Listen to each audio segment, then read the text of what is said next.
Hello guys, welcome to my new blog is very nice. आज चाहिँ हामी जाँदैछौँ भैरवकुण्ड किनकि हाम्रो चाहिँ गाउँमा निमन्त्रण आएको थियो कीर्तन गर्नको लागि हैन। अनि हाम्रो मातृमण्डलीहरू सबै मिलेर चाहिँ कीर्तन गर्नको लागि गइरहेका छन्। हामी ठक्क पुगेर चाहिँ अब नाम्ने बेला भयो। यो हाम्रो चाहिँ मातृमण्डलीका काका काकीहरू दिदी बहिनी सबैजना मिलेर गएका थियौँ। अनि म पनि त्यसै मौकामा चाहिँ म पनि हेर्न जानु पर्यो भनेर ठ्याक्कसँगले बसेर गइहाल्यो अगाडितिर। अनि यसरी गएपछि चाहिँ अब ठ्याक्कसँगले अब हेर्नुहोस् है, अब मन्दिरमा पुग्न थियो। अनि मैले चाहिँ ढोलक बोकिदिएँ, अलिक परे गाडी रोक्यो नि त।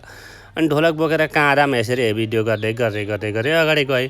जाँदै चाहिँ अब यहाँ चाहिँ अस्ति मैले भिडियो हालेको थिएँ चाहिँ अब 14-15 तारिक एकदम यहाँ चाहिँ मकर सङ्क्रान्तिमा राम्रो फेस्टिभल मनाइ जान्छ अरे, राम्रो हुन्छ अरे भनेर सुनेको थिएँ। अनि म पनि हेरौँ लागेको थियो, त्यही भएर म चाहिँ गइहालेँ। गएपछि ढोलक बोकेर ठक्कै जाँदैछौँ। जाँदै चाहिँ अब यहाँ हेर्नुहोस् सबैजना अगाडि गइरहेका छन् हैन, हाम्रो मातृमण्डलीहरू। अनि त्यहाँबाट म पनि पछाडि ढोलक बोकेर गइरहेको छु।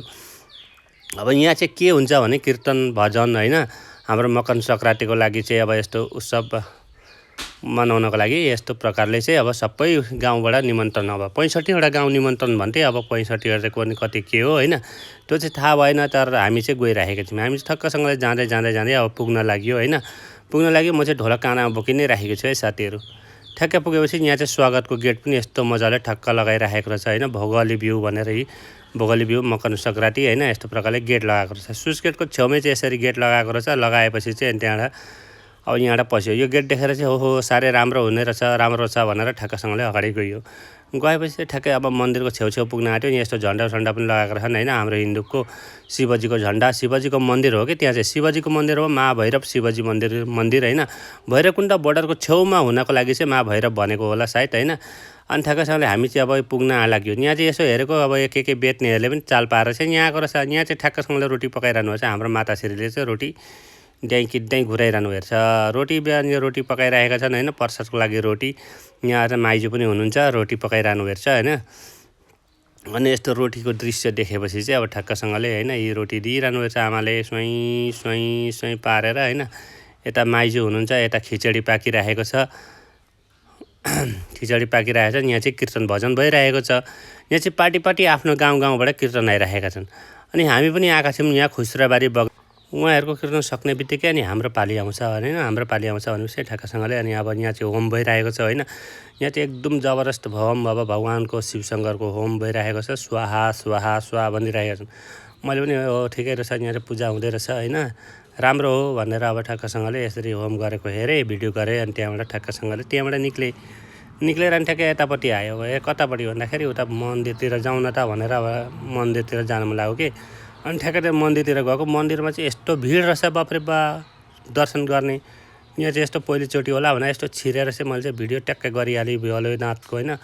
जय शम्भो शिवशङ्कर शम्भो भन्दै, दुःख र कष्ट र भोले बाबा भन्दै दर्शन गर्यो। यहाँ चाहिँ जकमक ज्योति चलिरहेका छन्। यस्तो प्रकारले दर्शन गरेर ठ्याक्कसँगले अब यता आयो।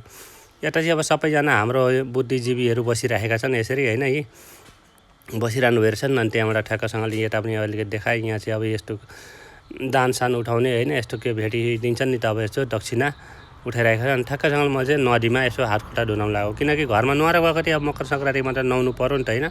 ननुहाए पनि यसो जिउ चाहिँ पानीले भिजाउँ न त, अब नदीमा आइहाल्यो भनेर ठ्याक्कसँगले एकदम तल आयो, एकदम सिँढीबाट स्वाइँ तल आएर चाहिँ अनि गएको। म चाहिँ केटाकेटीहरू पनि ठ्याक्क आइपुगिहाल्यो।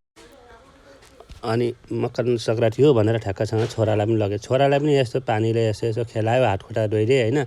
अनि त्यहाँ पानी छम्केर गरेर माथि ठ्याक्कै चढियो। बाउ छोरा त्यहाँबाट चाहिँ गयो। नदी चाहिँ हेर्नु कस्तो मजाले हैन, चङ एकदम सेतो न सेतो पानी छ नि, छन चाहिँ एकदम चिसो पनि छ नि साथीहरू, एकदम ठन्डा छ कि। अनि त्यहाँबाट आयो। यहाँ चाहिँ अब पहिलोपाटि कीर्तन गर्नेले प्रसाद खान थाले। प्रसाद वितरण भइरहेको छ, रोटी अनि खिचडी पकाएको रहेछन्। यहाँ चाहिँ अब यस्तो आउने आइरहेका छन्, जाने गइरहेका छन् हैन। मान्छे चाहिँ अलिअलि गरेर निकै जमघट भयो नि, हेर्नु आउने आइरहेका छन्, निकै मान्छे भइसके। अनि मलाई पनि राम्रो लाग्यो, यो हो रहेछ, मान्छेहरू त आउँदैछन् भन्ने जस्तो लाग्यो हैन। अनि मान्छेहरू धेरै आइपुगे। अब हाम्रो हिन्दूको अब शिवशङ्करको पूजा हैन, मकर सङ्क्रान्ति राम्रो उत्सव। अब यसपालि चाहिँ अब निकै भइरहेछन्। आगो झन् गऱ्यो भने झन् बेसी हुन्छन् जस्तो लाग्यो। अनि त्यहाँबाट ठ्याक्कसँगले यहाँ कीर्तन गरिरहेका छन्। कीर्तन गर्दै अब यहाँ चाहिँ कीर्तन चाहिँ अब सबै मातृमण्डलीहरू कीर्तन गर्न थालिरहेका छन्।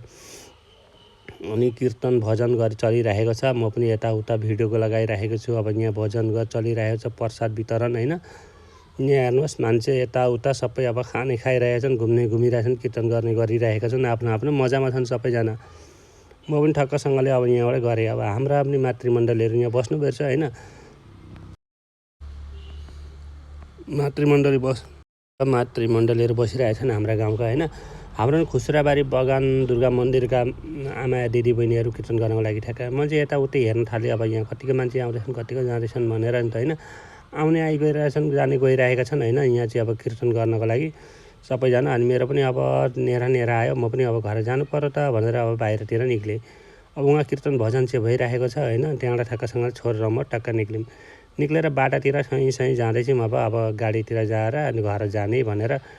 अब यस्तै भयो आजको चाहिँ कार्यक्रम। कस्तो लाग्यो भिडियो, राम्रो लागेमा लाइक कमेन्ट गर्नु। By by.